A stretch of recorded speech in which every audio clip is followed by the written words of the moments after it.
Գյուրջան Կասկադ, հասանելի բնակարաններ 65 ամիս մարման ժամկետով։ 24 նյուս խնդրեմ։ Պարոն Օհանյան, երեկվա ձեր կողմից, ձեր խմբակցության կողմից նիստին չմասնակցել է շարժման առարկա դարձավ, ասում են, որ խմբակցությունը վախեցել է մասնակցել նիստին վեճից հետո, նաև Վահագն Ալեքսանյանն ասում էր, որ Լևոն Քոչարյանը սարսափում է գալ խորհրդարան, ինչու նման որոշում կայացրեցիք եւ շարժման առիթ տվեցիք, եւ բացի այդ քիչ առաջ Բաբկեն Թունյանն ասում էր, որ 4 տարվա ընթացքում 1.5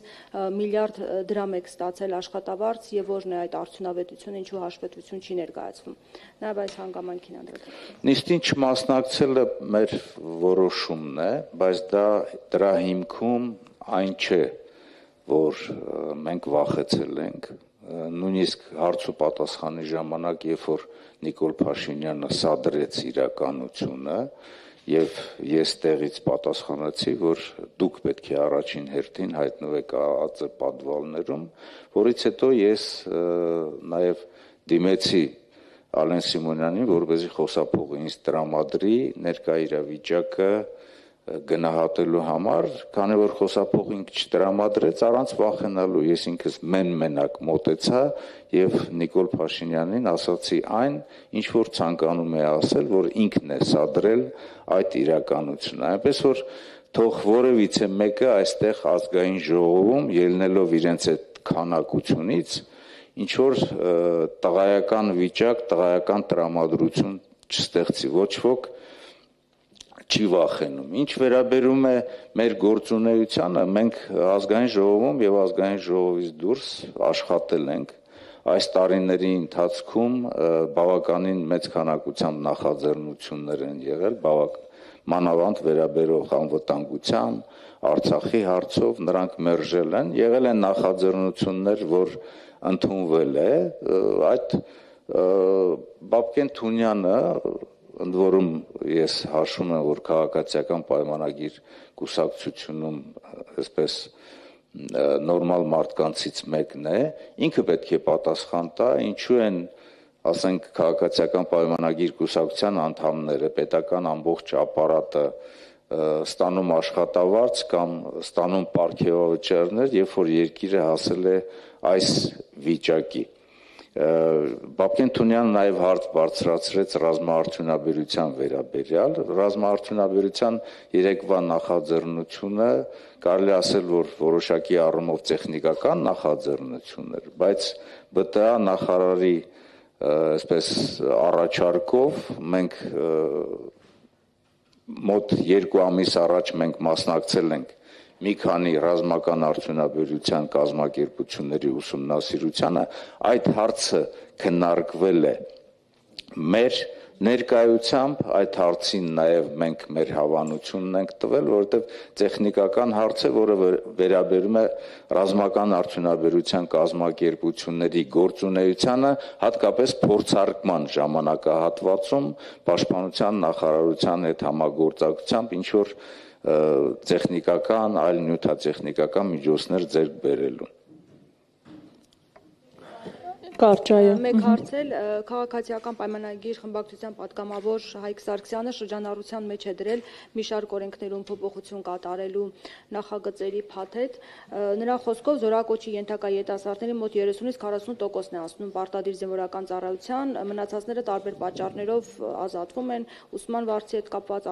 ուսման նպատակով արտերկիր են մեկնում, առողջական խնդիրների պատճառով եւ այլն։ Ինչ կարծիք ունեք այս փոփոխությունների վերաբերյալ, ըստ էության առաջարկում գումարի դիմաց նաև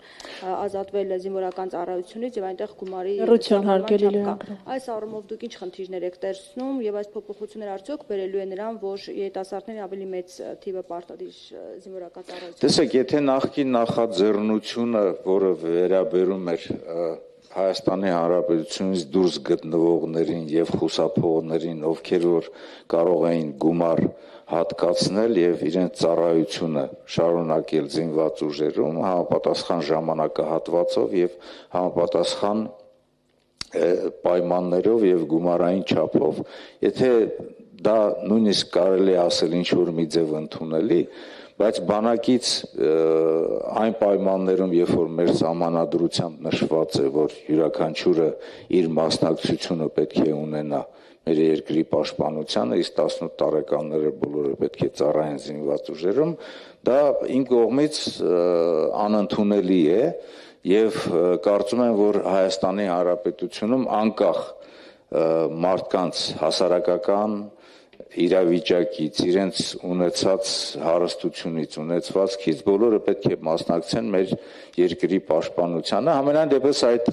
նախագիծը մենք դեռևս չենք քննարկել, բայց ծառայության համար երկրի պաշտպանությանն ու անվտանգությանը մասնակցելու համար հավասար պայմաններ պետք է լինեն եւ անկախ իրենց կարգավիճակից սոցիալական բոլորը պետք է իրենց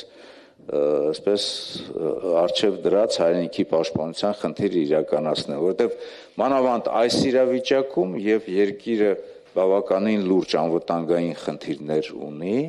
որը կախված է նաեւ տարածաշրջանային զարգացումներից եւ տարածաշրջանում գտնվող մեր հարևանների նկրտումներից, նպատակներից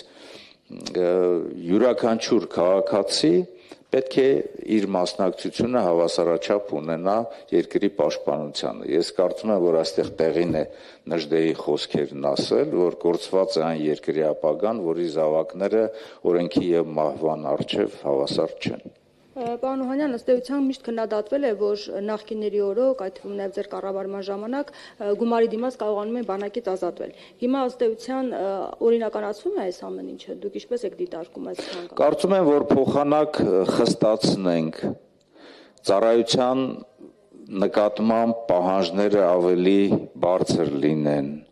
եւ ավելի լուրջ ուսումնասիրություններ կատարվեն նախազորակոչային տարիքում բոլոր ուղղություններով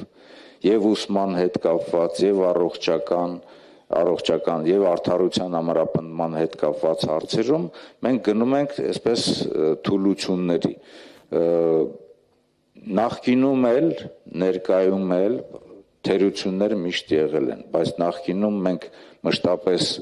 այսպես միջոցառումներ ենք ձեռնարկել, որպեսզի զորակոչի ընթացքում հավասար պայմաններ ստեղծվի։ Ուզում եմ տեղեկացնել, որ օրինակ վիճակահանության գաղափարը այն ժամանակ